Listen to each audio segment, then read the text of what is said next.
You're listening to the Faeries and Folklore podcast by Ronel. I'm dark fantasy author Ronel Janse van Vuuren. With nearly a decade of digging around in dusty folklore books, researching creatures of imagination that ignited my curiosity, I'm here to share the folklore in a nutshell and how I reimagined it for my writing in An Origin of the Fae. This is the Faeries and Folklore podcast. Hi, I'm your host, Ronel Janse van Vuuren. You can just call me Ronel. In today's episode, we're continuing our exploration of the Faery. This episode is brought to you by my book, Once, Tales, Myths and Legends of Faery, available in ebook, paperback and audiobook. Go to ronelthemythmaker.com/my-books for more. We are continuing our exploration of the Fae realm. Today's subject, fairy trees and forests. Folklore in a nutshell by Ronel. Forests can enchant and enthrall if we're not careful.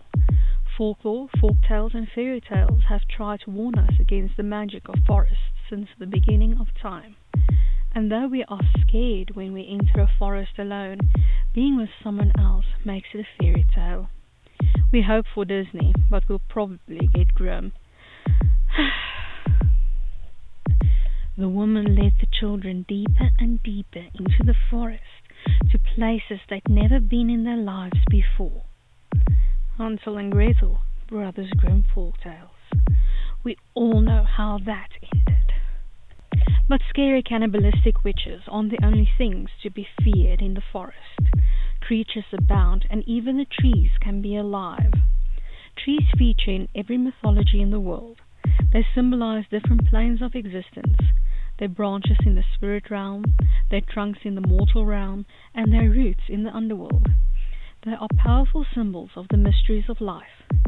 The trees most associated with the Fae: apple, ash, rowan, oak, thorn, alder, and hazel. A lone hawthorn tree is the meeting place of the Fae. Traditionally, no one cuts it down for fear of retribution from the Fae. Roads have been diverted for this reason. Dryads and other tree nymphs live in trees and protect the forest. Trees have been worshipped and feared throughout history.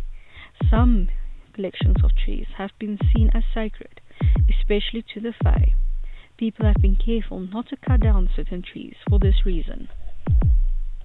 And now for my interpretation of the Fae. Origin of the Fae, the wildwood. The wildwood was formed after the rift that tore Faery to pieces. It is a place neither in the mortal realm nor in Faery, yet is filled with magic and wonder. Wild Fae live there. They have changed over time in ways that other Fae hadn't. It is the easiest way to travel between realms, but it is extremely dangerous. Wild magic runs through the wildwood, but if you can find a copse of trees that connect to the wildwood, you can safely travel to where you need to go, especially if traveling out in the open is too dangerous.